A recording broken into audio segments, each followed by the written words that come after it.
Le 23 juillet 2025. Comme ça, on pourrait se dire que c'est une date tout à fait lambda. Mais en réalité, c'est le dernier grand pari et le pari le plus risqué de Marvel Studios pour sauver la marque Marvel pour les années à venir. La sortie des 4 Fantastiques premiers pas.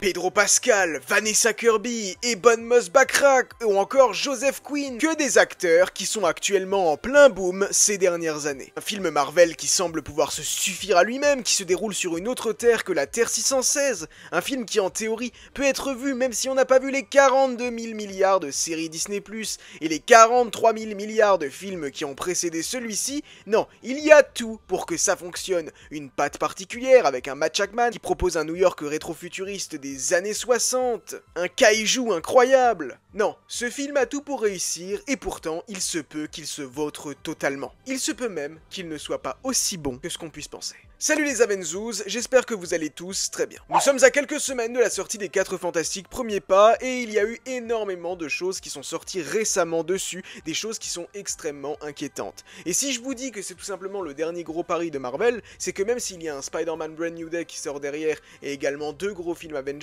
eh bien Marvel doit réussir quand même à retrouver de sa superbe. Le style comic book movie, la marque Marvel, s'est clairement essoufflé ces dernières années et c'est entièrement leur faute. Si les projets avaient été bons, on n'en serait pas là aujourd'hui, mais la plupart des films de super-héros de ces dernières années étaient mauvais, d'où cet essoufflement du public. Les 4 Fantastiques premiers pas promet 2 choses. Déjà, ils ramènent une équipe hyper populaire des comic book movies, mais surtout, ils proposent une vraie patte artistique. De l'extérieur, ce film a absolument tout pour fonctionner. Pourtant, quand on voit les derniers résultats de Captain America Brave New World et Thunderbolts, eh bien je pense qu'on peut être plus qu'inquiet. Avec Thunderbolts déjà, Marvel a promis de repartir dans une meilleure direction pour l'avenir. Ils doivent nous montrer, avec ce film Les 4 Fantastiques premiers pas, que la promesse est tenue, mais il faut espérer que le public va suivre. Et les premiers avis sont pour l'instant pas si dithyrambiques que ça. En effet, il y a quelques jours s'est tenu les premiers vrais screen tests pour le film Les 4 Fantastiques premiers pas, qui encore une fois, quelques jours, semaines plus tôt, à seulement quelques mois de la sortie du film, était reparti en reshoot pour encore améliorer les choses. Et attention, repartir en reshoot, ça peut être inquiétant comme ça peut être tout à fait justement normal.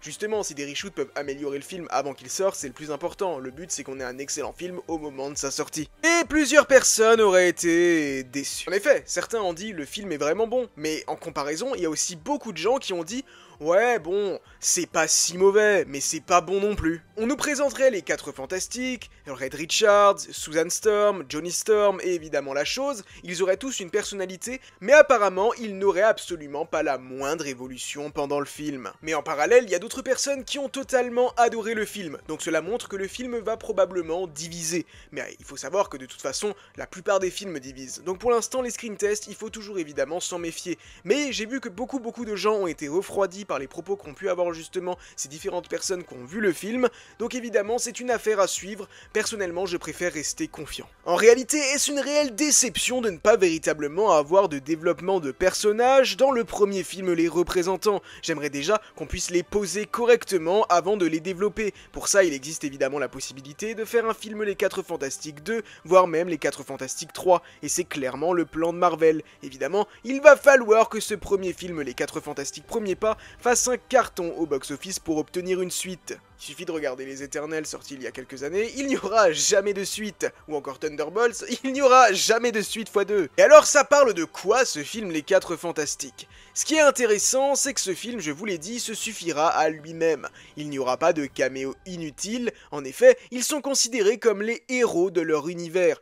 Un univers différent, la Terre 828, qui nous montre un New York rétro-futuriste des années 60, dans lequel se sont fait connaître les 4 Fantastiques. Ce film n'est pas une origin story, bien qu'il débutera avec une séquence nous montrant cette équipe affronter justement plusieurs personnages de leur galerie de vilains, comme par exemple l'Homme Taupe, et d'autres encore, histoire de nous montrer qui sont cette équipe et qu'ils sont bel et bien les représentants héroïques de cette planète, contrairement à la Terre 616, qui elle possède de nombreux héros, notamment les Avengers, qui sont les protecteurs de la planète. Chose totalement inédite, il nous présentera également le bébé Franklin Richards, qui va être un personnage extrêmement important pour les prochains crossovers Avengers à venir, mais pour la suite du MCU de manière générale. Et c'est totalement inédit qu'on ait ça au cinéma. C'est l'avantage quand on ne fait pas forcément une origin story, c'est que les personnages sont déjà installés depuis un moment, on nous présente leur personnalité, et ici on a la possibilité du coup d'avoir des éléments qui se déroulent plus tard dans leurs intrigues, comme la naissance du bébé Franklin Richards, le fils de Red et de Sue,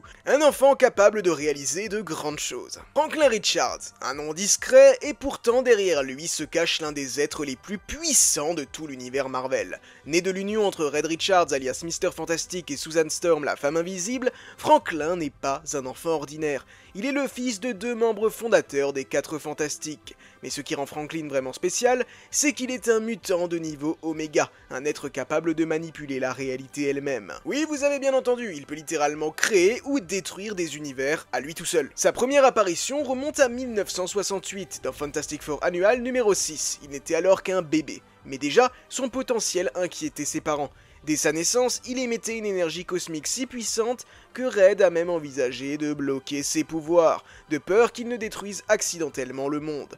En grandissant, Franklin a été au cœur de nombreuses intrigues, parfois traité comme un simple enfant vulnérable, parfois comme une sorte de dieu miniature. Il a traversé le temps, voyagé dans des réalités parallèles, combattu des menaces cosmiques, et même créé un univers de poche pendant l'événement Onslaught, sauvant ainsi des héros disparus. Sous différents noms comme Psylord, Powerhouse ou même Tattletale, lorsqu'il accompagnait les Power Pack, Franklin a vécu plusieurs vies, plusieurs versions de lui-même, et a souvent porté le poids d'un pouvoir qu'il ne comprenait pas toujours.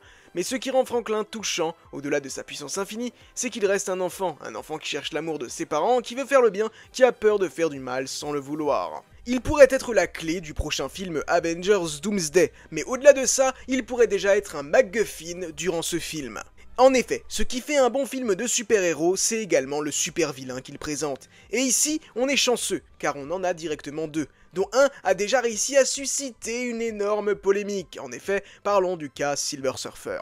Vous l'avez très probablement vu, mais dans les bandes annonces, il ne s'agit pas de Norrin Radd. Il ne s'agit pas de Norrin Radd, le Silver Surfer, mais bel et bien de Shalla-Bal, la Silver Surfeuse. Et ça s'explique tout simplement par le fait que le film ne se déroule pas sur la Terre 616, mais se déroule bel et bien sur une autre planète, comme je vous l'ai dit, la Terre 828. Et il y a de fortes chances que cet univers, à la fin du film, eh bien, il meurt, il n'existe plus, il soit réduit à la mort ou qu'une incursion arrive, enfin bref, que ça explose. Et ça pourrait s'expliquer par l'autre vilain, Galactus. Galactus, qui apparemment serait incroyable dans ce film. Ce qui ressort des screen tests, c'est sa prestation et une apparition très remarquée, mais remarquée en positif. Le costume serait incroyable, Ralph Fiennes serait extrêmement charismatique dans le rôle, et le personnage serait un énorme kaiju beaucoup trop cool. Mais alors, que vient faire Franklin là-dedans ? Que vient faire un gentil petit bébé innocent dans cette histoire? Eh bien oui, je vous l'ai dit, il servira de MacGuffin. Nous avons eu la description d'une scène lors de laquelle Suzanne est à bord d'un vaisseau et cherche à justement échapper à la Silver Surfeuse avec le bébé Franklin, car la Silver Surfeuse cherche à mettre la main dessus. Et là tout de suite, étant donné qu'on connaît ses pouvoirs, qu'on sait que justement il est capable de créer des univers à lui tout seul, que Galactus est un dévoreur de planètes, un dévoreur d'univers, on est obligé de se dire qu'il le veut parce qu'il pourra lui faire un buffet à volonté, tout simplement. La Silver Surfeuse travaille pour Galactus, c'est une héros de Galactus, autrement dit, elle est à son service. C'est pour ça qu'elle vient prévenir les habitants de la Terre et les 4 Fantastiques que la Terre a été marquée pour être mangée par Galactus.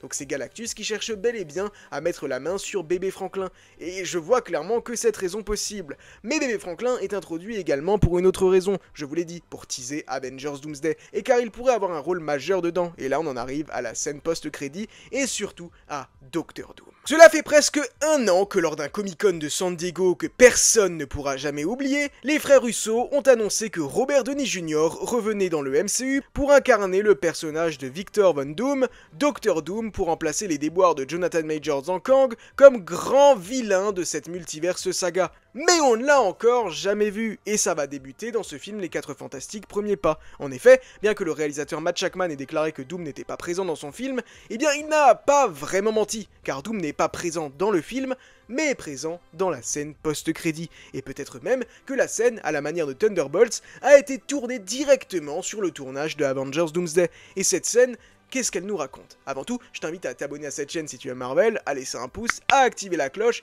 et dis-moi dans les commentaires si t'as l'intention de prendre un billet pour aller voir le film Les 4 Fantastiques cet été. Comme tout bon bébé qui se respecte, le petit Franklin serait silencieux dans son berceau. Susan Storm serait à ses côtés, mais devrait aller faire quelque chose pendant 1 ou 2 minutes. À son retour, elle découvrirait que Dr Doom est assis à côté du berceau de bébé Franklin, dans un costume très comics accurate, avec sa cape verte et évidemment son armure emblématique. Nous ne verrions pas, dans cette scène que les gens ont pu voir, le visage de Robert Downey Jr., mais il tiendrait son masque de Dr Doom dans la main. Je pense que cette scène n'est pas la version finale qu'on aura en salle. Je pense vraiment qu'on aura le visage de RDJ. Je ne vois pas le moindre intérêt à ne pas montrer le visage de Robert Downey Jr. dans ce film. Rappelons qu'après ça, il reste encore Spider-Man Brand New Day et directement l'année prochaine, au mois de décembre 2026, Avengers Doomsday. Donc il faut vraiment montrer au grand public qui n'est peut-être pas encore au courant que RDJ va bel et bien incarner Dr Doom dans l'avenir, histoire de donner justement du teasing et de donner peut-être l'envie d'aller voir ses prochains films, notamment ce prochain film Avengers Doomsday. Et c'est là qu'on revient évidemment au propos de base, ce film est extrêmement important pour l'avenir de Marvel Studios et pour l'avenir des comic book movies de manière générale. Cet été, c'est l'été des super-héros.